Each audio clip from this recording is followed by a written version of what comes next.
in the boat.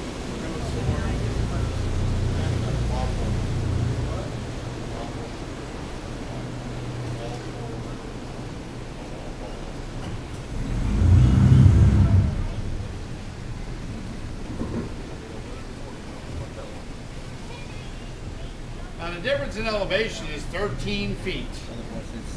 9 feet is the actual water level. 10 feet. So what I'm going to do is going to go over here. I'm just going to loop a rope around the center buoy right here. Give the signal to the lock master that I've got it. I don't want to call it secured. All it is just a guide to keep the boat from flapping back and forth. And then he'll start closing the doors, is what he's doing right now.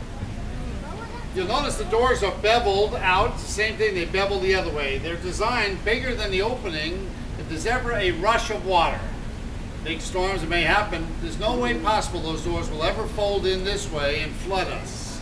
Now there's pressure obviously on the other side of those doors, and the little water seeping in is natural. That keeps everything lubricated, keeps it going. And when the nylon strips there wear out, they replace those with the rest of the iron. Now we're talking about displacement of water here, just gravity fed. The only electrical and hydraulic are the gates themselves. And in the event that something were to happen, they have manual ways of opening those gates. And when all else fails, you look on your upper left, you've got a ladder there. You know, take the chain, unhook the lock, take the ladder down here, and you'll be climbing out of the boat.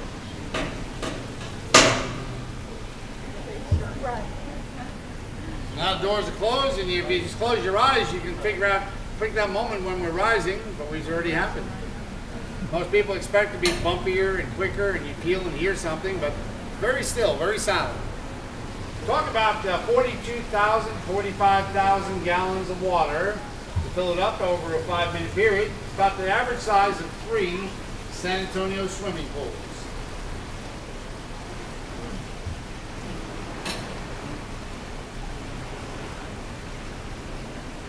When we get to the top, when the water matches the inside, matches the water on the other side, the gates will again very slowly open. They open and close them very slowly so as not to create a wave effect.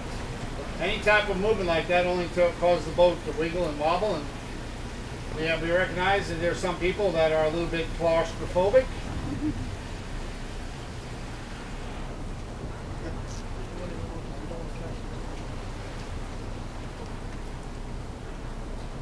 Now normally, under ideal conditions, when we're getting rain and there's plenty of water in the Edwards Aquifer, the water in the Riverwalk is fueled by the Edwards Aquifer. But with the drought that we've had, the worst drought since they've been recording rainfall in the 1870s, the water you see up here is actually recycled water.